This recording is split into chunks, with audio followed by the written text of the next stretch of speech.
নমস্কার বন্ধুরা, আজ আমি বানাবো কাঁচা আমের টক আচার। প্রথমে আমি আমগুলো টুকরো টুকরো করে নুন আর হলুদ মাখিয়ে রেখে দিয়েছিলাম 8 ঘন্টা। 8 ঘন্টা পরে নুন হলুদের জলগুলো বেরিয়ে যাচ্ছে, ওগুলো আমি ফেলে দিচ্ছি।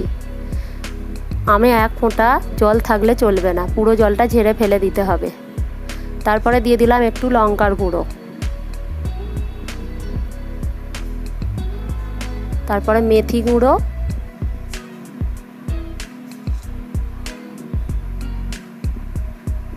একটু হিং,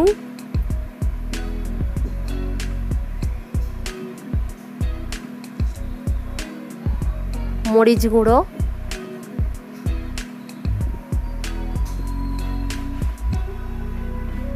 দিয়ে ভালো করে মেখে নিতে হবে এটাকে।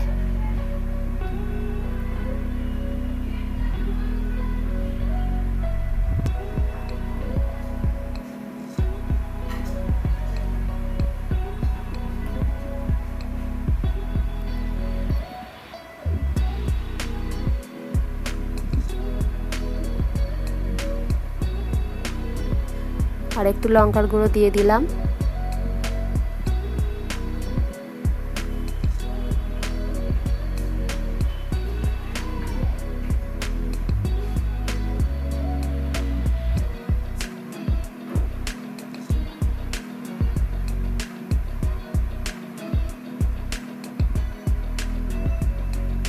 তেল আমি আগে থাকতে গরম করে রেখে দিয়েছিলাম, সেটা ঠান্ডা হয়ে যাওয়ার পরে দিয়ে দিয়েছি।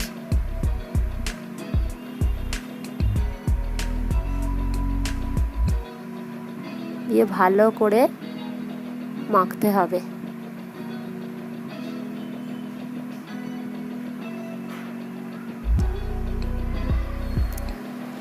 মাখা হয়ে যাবার পরে 9 ঘন্টা চাপা দিয়ে রেখে দিতে হবে।